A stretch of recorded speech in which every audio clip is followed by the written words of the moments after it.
ಮಕರ ರಾಶಿನಲ್ಲಿರೋರಿಗೆ ಈ ವರ್ಷ ಹೇಗಿರುತ್ತೆ ಅಂತ ನೋಡೋದಾದ್ರೆ ನೋಡಿ, ಮಕರ ರಾಶಿಯವರಿಗೆ ಗುರುವಿನ ಸಂಚಾರದ ನಂತರ ಒಂದು ಅದ್ಭುತವಾದ ವರ್ಷ. ಈಗ ಆಲ್ರೆಡಿ ಯಾರೆಲ್ಲ ಜಾಬ್ ಮಾಡ್ತಿದ್ದೀರಾ ಅವರೆಲ್ಲರಿಗೂ ಕೂಡ ಪ್ರಮೋಷನ್ ಸಿಗುವಂಥದ್ದು, ಏನಾದ್ರು ಹೊಸ ಕೆಲಸಕ್ಕೆ ಪ್ರಯತ್ನ ಪಡ್ತಿದ್ರೆ ಕೆಲಸ ಸಿಗುವಂಥದ್ದು, ಅಥವಾ ನೀವು ಮಾಡ್ತಿರೋ ಕೆಲಸನ ಗುರುತಿಸುವಂಥದ್ದು, ಗೌರವಿಸುವಂಥದ್ದು. ಇವ್ರು ತುಂಬ ಚೆನ್ನಾಗಿ ಕೆಲಸ ಮಾಡ್ತಾರೆ, ಇಷ್ಟು ದಿವಸ ನಮ್ಗೆ ಗೊತ್ತಾಗಲೇ ಇಲ್ವಲ್ಲ ಅಂತ ನಿಮ್ಮ ಜೊತೆಲಿ ಕೆಲಸ ಮಾಡ್ತಿರೋರೇ ನಿಮ್ಮನ್ನು ಗುರುತಿಸುವಂಥ ಒಂದು ಪರಿಸ್ಥಿತಿ ಕೂಡ ಬರುತ್ತೆ. ಹಾಗೆ ಯಾರೆಲ್ಲ ಕಾಂಪಿಟೇಟಿವ್ ಎಕ್ಸಾಮ್ಸ್ ಬರೀತಿದ್ರೆ ಎಕ್ಸಾಮ್ಸಲ್ಲಿ ವಿನ್ನಿಂಗ್ ಆಗುವಂಥದ್ದು, ಒಳ್ಳೆ ಮಾರ್ಕ್ಸ್, ಒಳ್ಳೆ ರೇಟಿಂಗ್ಸ್ ಬರುವಂಥದ್ದು, ಇದೆಲ್ಲನೂ ಕೂಡ ನಿಮ್ಮ ಜೀವನದಲ್ಲಿ ನಡೀತಾ ಹೋಗುತ್ತೆ. ಇನ್ನು ಗುರುವಿನ ಸಂಚಾರದ ನಂತರ ಅಂದರೆ ಗುರು ನಿಮ್ಮ 6ನೇ ಮನೆಯಿಂದ 7ನೇ ಮನೆಗೆ ಮತ್ತು 8ನೇ ಮನೆಗೂ ಕೂಡ ಗುರು ಸಂಚಾರ ಆಗುತ್ತೆ. 7ನೇ ಮನೆಗೆ ಗುರುವಿನ ಸಂಚಾರ ಆದ ನಂತರ ನಿಮಗೆ ಲಗ್ನಕ್ಕೆ ಗುರುವಿನ ಒಂದು ದೃಷ್ಟಿ ಬೀಳುತ್ತೆ. ಸೊ ಗುರುಬಲ ಬರುತ್ತೆ. ಯಾರೆಲ್ಲ ಮದುವೆ ಹುಡ್ಕಾಡ್ತಲ್ಲಿದ್ದೀರಾ ಅವರೆಲ್ಲರಿಗೂ ಕೂಡ ಒಂದು ಸಿಹಿಯಾದ ಸುದ್ದಿ, ಒಳ್ಳೆ ಗಂಡು ಹೆಣ್ಣು ಸಿಗುವಂಥದ್ದು, ಮನೇಲಿ ಶುಭ ಕಾರ್ಯಗಳಾಗುವಂಥದ್ದು. ಮದುವೆ ಅಷ್ಟೇ ಅಲ್ಲ, ಗೃಹ ಪ್ರವೇಶ ಆಗಿರ್ಬೋದು, ಮನೇಲಿ ಯಾವುದಾದ್ರೂ ಹೋಮ ಹವನಗಳಾಗಿರ್ಬೋದು, ಈ ರೀತಿಯಾದ ಎಲ್ಲ ಒಂದು ಶುಭ ಕಾರ್ಯಗಳು ನಿಮ್ಮ ಮನೆಯಲ್ಲಿ ನಡೀತಾ ಹೋಗುತ್ತೆ. ವಿದ್ಯಾರ್ಥಿಗಳು ಎಜುಕೇಷನಲ್ಲಿ ಬಹಳಷ್ಟು ಮುಂದಿರ್ತಾರೆ. ರೈತರಿಗೆ ಒಂದು ಒಳ್ಳೆ ಬೆಳೆ ಸಿಗ್ತಾ ಇರುತ್ತೆ, ಬೆಳೆಗೆ ಒಂದು ಬೆಲೆ ಕೂಡ ಸಿಗ್ತಾ ಹೋಗ್ತಾ ಇರುತ್ತೆ.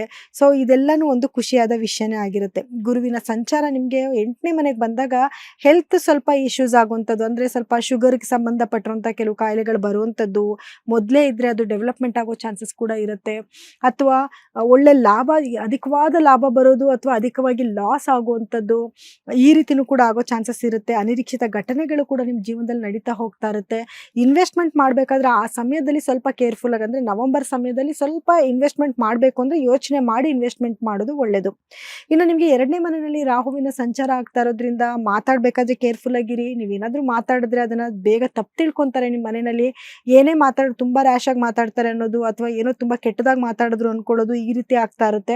ಸೊ ಮಾತಾಡ್ಬೇಕಾದ್ರೆ ಕೇರ್ಫುಲ್ ಆಗಿರಿ. ರಾಹುವಿನ ಸಂಚಾರದ ನಂತರ ಲಗ್ನಕ್ಕೆ ಬಂದ ನಂತರ ಏನಾಗುತ್ತೆ ನೋಡಿ, ರಾಹು ಲಗ್ನದಲ್ಲಿದ್ದಾಗ ನೀವೇನಾದರೂ ಹೊಸ ಸಂಸ್ಥೆಗಳನ್ನ ಓಪನ್ ಮಾಡ್ತೀರಾ ಅಂತಂದರೆ ಅದು ತುಂಬ ಫೇಮಸ್ ಆಗುತ್ತೆ. ಬಹಳ ವರ್ಷಗಳ ಕಾಲ ಅದು ಉಳಿಯುವಂಥದ್ದಾಗಿರುತ್ತೆ. ಸೊ ಇದೊಂದು ಸದಾವಕಾಶ. ಇದು ಮತ್ತೆ ನಿಮ್ಮ ಲಗ್ನಕ್ಕೆ ಬರೋದಕ್ಕೆ, ಅಂದರೆ ರಾಶಿಗೆ ಬರೋಕ್ಕೆ ಬಹಳಷ್ಟು ಸಮಯ. ಯಾಕಂದರೆ 18 ತಿಂಗಳ ಕಾಲ ರಾಹು ಅದೇ ಜಾಗದಲ್ಲಿ ಇರ್ತಾನೆ. ಸೊ ಆ ರೀತಿಯಾಗಿ ಕಂಪ್ಲೀಟಾಗಿ ಮತ್ತೆ 12 ಮನೆ ಸುತ್ತಾಕೊಂಡು ನಿಮ್ಮ ಮನೆಗೆ ಬರಬೇಕಂದ್ರೆ ಬಹಳ ಟೈಮ್ ಹಿಡಿಯುತ್ತೆ. ಹಾಗಾಗಿ ಇದೊಂದು ಅದ್ಭುತವಾದ ಸಮಯ, ಅದನ್ನು ಯೂಸ್ ಮಾಡ್ಕೊಳ್ಳಿ. ಡಿಸೆಂಬರ್ ಮೇಲೆ ನಿಮಗೆ ರಾಹುವಿನ ಸಂಚಾರ ಸ್ಟಾರ್ಟ್ ಆಗುತ್ತೆ. ಆ ಸಮಯದ ನಂತರ ಯಾವ್ದಾದ್ರು ಹೊಸ ಸಂಸ್ಥೆಗಳನ್ನ ಓಪನ್ ಮಾಡುವಂಥದ್ದು, ಅಥವಾ ಏನಾದರೂ ನ್ಯೂ ಇನ್ವೆನ್ಷನ್ ಏನಾದರೂ ಮಾಡ್ತಿದ್ದೀರಾ ಅಂದರೆ ಈ ಒಂದು ಸಮಯದಲ್ಲಿ ಮಾಡ್ಕೊಳ್ಳಿ. ಖಂಡಿತವಾಗ್ಲೂ ಅದು ಚಿರಶಾಶ್ವತವಾಗಿ ಉಳ್ಕೊಳ್ಳೋವಂಥದ್ದಾಗುತ್ತೆ. ಒಳ್ಳೆ ಹೆಸರು ಕೂಡ, ಗೌರವ ಕೂಡ ನಿಮಗೆ ಬರುತ್ತೆ. ಆದರೆ ಸ್ವಲ್ಪ ಆತರದ ನಿರ್ಧಾರಗಳನ್ನ ತಗೊಂಡ್ಬಿಡ್ತೀರಾ. ಆ ವಿಚಾರದಲ್ಲಿ ಸ್ವಲ್ಪ ಕೇರ್ಫುಲ್ ಆಗಿರಿ. ಹೆಲ್ತ್ ಇಶ್ಯೂಸ್ ಬರುತ್ತೆ, ಅಂದರೆ ಸ್ಟಮಕ್ ಇನ್ಫೆಕ್ಷನ್ ಆಗೋದು, ತಲೆನೋವು ಬರೋದು, ಕಣ್ಣು ಬರೋದು, ಸ್ಕಿನ್ ಡಿಸೀಸ್ ಆಗುವಂಥ ಚಾನ್ಸಸ್ ಇರುತ್ತೆ. ಸೊ ಅದಕ್ಕೆ ನೀವು ಪ್ರಿಕಾಷನ್ಸ್ನ ಆಗಾಗ ತಗೊತಾನೆ ಇರಬೇಕು.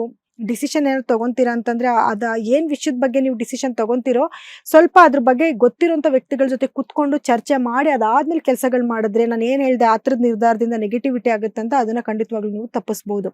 ಇನ್ನು ನಿಮ್ಮ ರಾಶಾಧಿಪತಿ 3ನೇ ಮನೇಲಿ ಇರೋದ್ರಿಂದ ನೀವೇನೇ ಕೆಲಸ ಮಾಡಿದ್ರು ಕೂಡ ಅದರಲ್ಲಿ ಯಶಸ್ಸು ಸಿಗುತ್ತೆ. ಆದರೆ ಸ್ಲೋ ಆಗಿ ಸ್ವಲ್ಪ ಯಶಸ್ಸು ಸಿಗುತ್ತೆ ಅನ್ನೋದಷ್ಟೇ.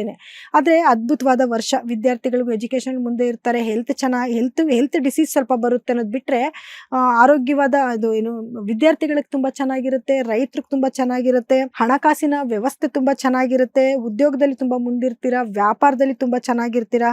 ಅದ್ಭುತವಾದ ವರ್ಷ ಆಗುತ್ತೆ ಈ ವರ್ಷ ನಿಮಗೆ. ಆರೋಗ್ಯನ ಸ್ವಲ್ಪ ಗಮನ ಇಟ್ಟು ನೋಡ್ಕೊಳ್ಳಿ. ಆ ಥರದ ನಿರ್ಧಾರಗಳನ್ನ ತಗೋಬೇಡಿ. ಇದಿಷ್ಟು ಮಾಡ್ಕೊಂಡ್ರೆ ಸಾಕು. ಸ್ಪಿರಿಚುವಲ್ ಟ್ರಾವೆಲ್ ಕೂಡ ಈ ವರ್ಷದಲ್ಲಿ ನೀವು ಮಾಡ್ತಾ ಹೋಗ್ತೀರಾ. ಆದರೆ ಸ್ವಲ್ಪ ಗಂಡ ಹೆಂಡತಿ ಮಧ್ಯದಲ್ಲಿ ಕೇತುವಿನ ಸಂಚಾರದ ನಂತರ ಸ್ವಲ್ಪ ಸಮಸ್ಯೆಗಳು ಬರ್ಬೋದು. ಆದರೆ ಗುರುವಿನ ದೃಷ್ಟಿ ಇರೋದ್ರಿಂದ ಆ ಸಮಸ್ಯೆಯಿಂದನೂ ಕೂಡ ನೀವು ಈಚೆ ಬರ್ಬೋದು. ಅಂದರೆ ಅಂತ ಮೇಜರ್ ಆಗಿ ಯಾವುದು ದೊಡ್ಡ ಪ್ರಾಬ್ಲಮ್ಗಳು ನಿಮಗೆ ಆಗೋದಿಲ್ಲ. ಆದರೂ ಪರಿಹಾರವಾಗಿ ಏನು ಮಾಡ್ಕೋಬೇಕು ಅಂತಂದರೆ, ಪ್ರತಿ ಶನಿವಾರ ಸಾಯಂಕಾಲ 5 ಗಂಟೆ ನಂತರ ಸ್ವಲ್ಪ ನಿರ್ಗತಿಕರಿಗೆ ನಿಮಗೆ ಕೈಲಿ ಆಗಿರೋಂಥ ಸಹಾಯನ ಮಾಡಿ. ನಿಮ್ಮ ಕೈಲಿ ಏನು ಕೊಡೋಕ್ಕೆ ಸಾಧ್ಯನೋ ಅದನ್ನು ಕೊಡಿ. ಮೆಡಿಸಿನ್ ಕೊಡಿಸೋದು, ಸ್ವೆಟರ್ಸ್ ಕೊಡಿಸೋದು ವಯಸ್ಸಾಗಿರೋಂಥವ್ರಿಗೆ, ಅಥವಾ ಕಂಬಳಿಗಳು ಕೊಡಿಸೋವಂಥದ್ದು, ಅಥವಾ ಆಹಾರ ಪದಾರ್ಥಗಳನ್ನ ನಿರ್ಗತಿಕರಿಗೆ ಕೊಡಿಸೋವಂಥದ್ದು, ಇದಿಷ್ಟನ್ನು ಮಾಡ್ಕೊಂಡು ಬಂದರೆ ಸಾಕು. ನಿಮ್ಮ ಜೀವನದಲ್ಲಿ ಏನೇ ನೆಗೆಟಿವಿಟಿ ಬಂದರೂ ಅದು ಖಂಡಿತವಾಗ್ಲೂ ಅದರಿಂದ ನೀವು ಈಚೆ ಬರ್ಬೋದು. ಲೇಟೆಸ್ಟ್ ಹಾಗೂ ಇಂಟ್ರೆಸ್ಟಿಂಗ್ ಸುದ್ದಿಗಳಿಗಾಗಿ ಬಾಸ್ ಟಿವಿ ಕನ್ನಡ ಚಾನೆಲ್ನ ಸಬ್ಸ್ಕ್ರೈಬ್ ಮಾಡಿ. ಹಾಗೆಯೇ ಬೆಲ್ ಐಕಾನ್ ಪ್ರೆಸ್ ಮಾಡಿ. ಇದರ ಜೊತೆಗೆ ಫೇಸ್ಬುಕ್, ಇನ್ಸ್ಟಾಗ್ರಾಮ್, ಎಕ್ಸ್ ನಲ್ಲೂ ಮಿಸ್ ಮಾಡದೆ ಫಾಲೋ ಮಾಡಿ.